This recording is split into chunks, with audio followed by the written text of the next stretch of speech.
numéro du journal de l'économie et ça se passe sur Sika TV. Mesdames, Messieurs, bienvenue. On y va tout de suite avec le sommaire. Le gouvernement burkinabé dénonce l'importation frauduleuse de viande de volaille, des produits provenant d'Europe, d'Asie, d'Amérique et de pays voisins. Au Mozambique, la croissance de l'économie a fortement ralenti au premier semestre 2016. Elle s'établit à 4% contre 6,1% durant la même période en 2015. Puis, inauguration d'un nouveau port minéralier au Gabon. La construction de l'infrastructure s'élève à 88 milliards de francs CFA.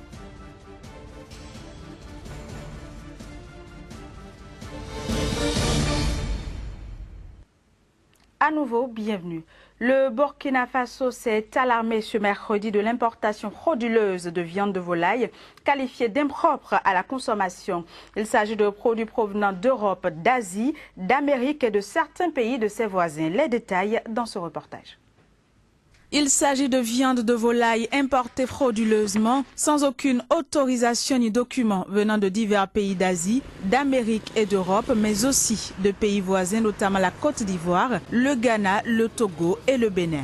Les produits sont transportés dans des camions non conformes, non frigorifiques ou encore à l'air libre alors que les règles veulent que la viande soit transportée à moins 18 degrés. On estime à plus de 25 tonnes la quantité de viande de poulet saisie au cours de cette année. Depuis juillet 2013, un décret interdit l'importation sur le territoire national burkinabé de tout produit carné extra-africain.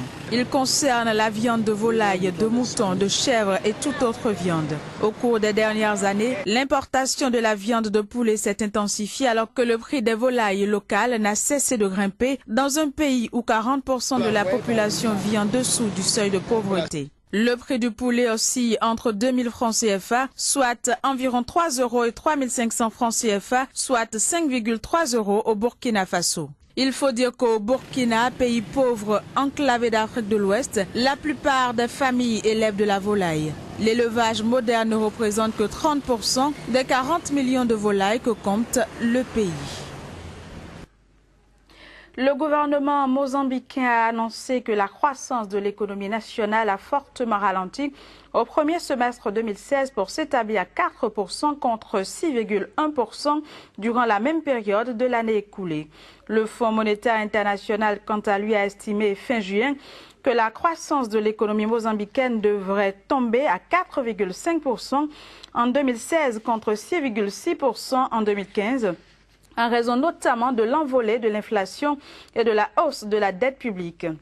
L'institution avait découvert que les autorités mozambicaines avaient dissimulé 1,4 milliard de dollars de dettes aux institutions financières internationales. Ces dettes contractées entre 2013 et 2014 ont catapulté la dette publique du pays à 86%.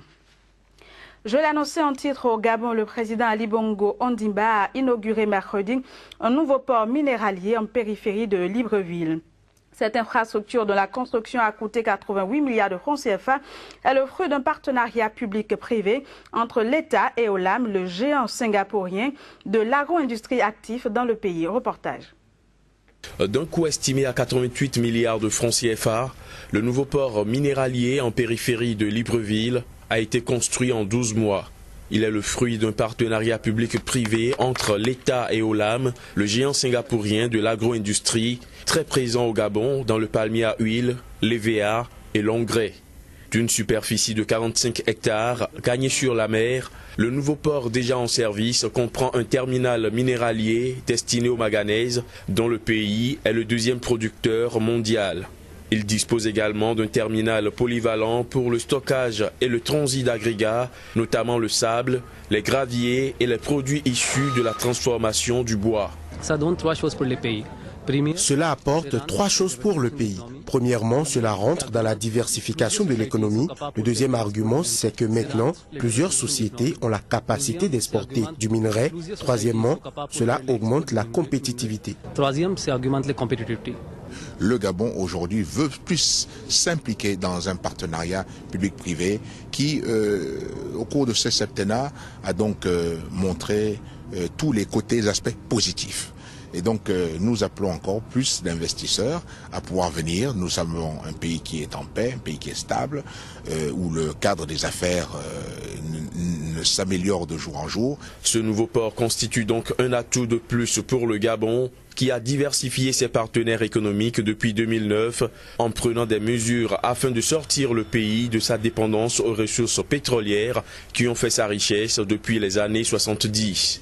Des secteurs comme le BTP, l'exploitation forestière et minière ont ainsi vu arriver de nombreux investisseurs étrangers.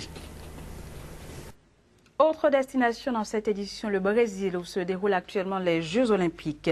Et si pour de nombreux Brésiliens, les JO sont une fête, ils sont également devenus un véritable cauchemar pour les employés qui travaillent près des sites olympiques. En effet, les embouteillages et les routes barrées les contraignent à faire plusieurs heures le matin pour rejoindre leur lieu de travail.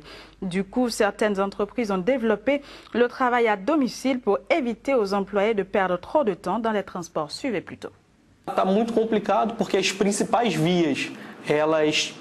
C'est très compliqué pour venir ici à Barra parce que les routes principales sont presque toutes interdites. Et dans de nombreux endroits, seuls peuvent passer quelques voitures, transports publics, employés des JO, athlètes ou délégations. Nous sommes très proches de là où ont lieu les JO. Donc nous avons augmenté pour cette période le volume de travail à domicile. Então a gente está adotando, nessa época, a gente aumentou essa questão de home office. Nossos clientes estão todos em São Paulo. Então a complicação, o medo maior foi ficar viajando para São Paulo. Tous nos clients sont basés à Sao Paulo. Donc pour nous, la plus grande complication a été de voyager jusqu'à Sao Paulo parce que les aéroports sont pleins. Les contrôles sont plus poussés, on doit arriver 2 heures avant d'embarquer. C'est cela qui est le plus préjudiciable. Mais ce qui est du fonctionnement ici, nous avons mis en place beaucoup de travail à domicile. Ceux qui perdent beaucoup de temps pour venir jusqu'ici travaillent de chez eux ou viennent à des horaires décalés. Seuls ceux qui peuvent venir se déplacent. Está trabalhando de casa e vindo em horários alternativos, ou às vezes até fazendo tudo de casa. E quem consegue chegar está vindo. On parle à présent du marché des titres de la Banque des États de l'Afrique centrale BEAC, où le Cameroun brille alors que le Gabon, le Tchad et la Centrafrique peinent à convaincre. Les détails sur le sujet, c'est juste après ceci.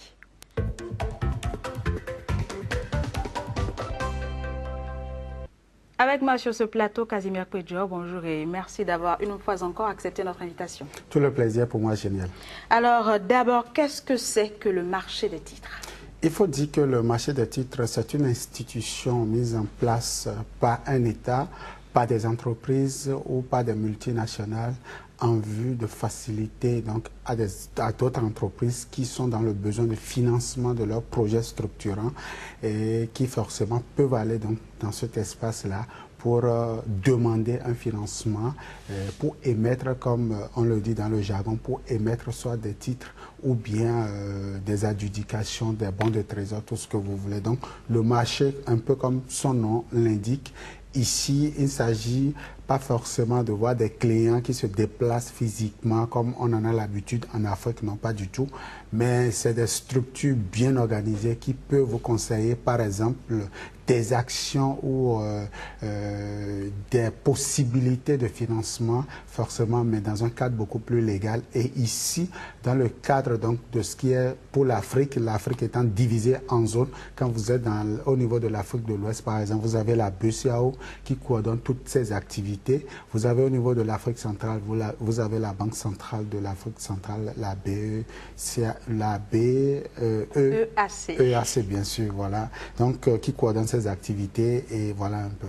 Alors quelle est l'actualité sur le marché en question ?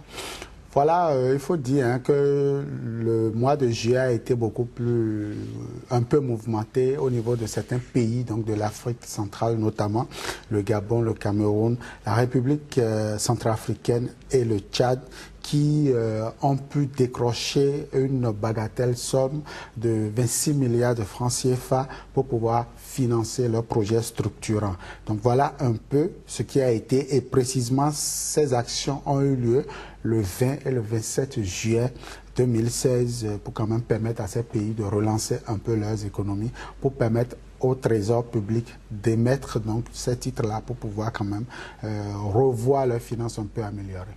Et à en croire un communiqué de la banque, la BEAC, il y a une disparité importante concernant le niveau de confiance que les investisseurs accordent à chacun de ces États, de ces 4 États de la zone CEMAC. À quoi doit-on cette situation-là? Merci, génial. Vous savez, comme le disent un certain peuple, notamment les Ivoiriens, les moutons sont ensemble mais ne se vendent pas au même prix.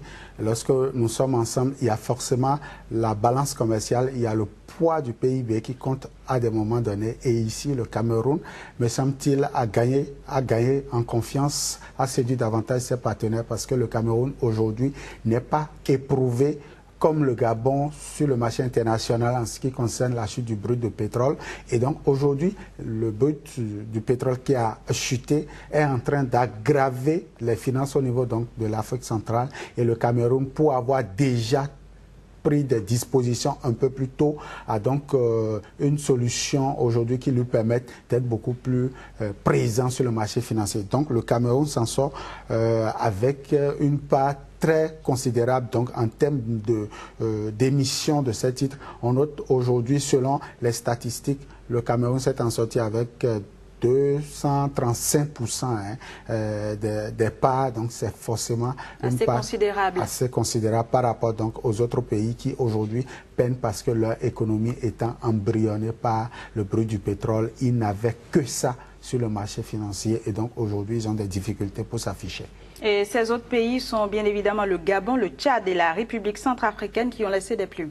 Bien sûr, ils ont laissé des plumes parce que, je l'ai dit, leur économie aujourd'hui ne vaut pas grand-chose lorsque le pétrole n'existe pas. Et donc, aujourd'hui, les partenaires techniques et financiers n'ont pas ces garanties pour pouvoir leur faire confiance, pour pouvoir aller donc sur le marché. Parce que quand il y a émission, c'est forcément que il faut des gens qui puissent vous répondre favorablement donc, à vos demandes. Aujourd'hui, le Gabon, la République démocratique, donc que dis-je, la République centrafricaine, voilà, et le Tchad éprouve d'énormes difficultés aujourd'hui et ont chuté considérablement.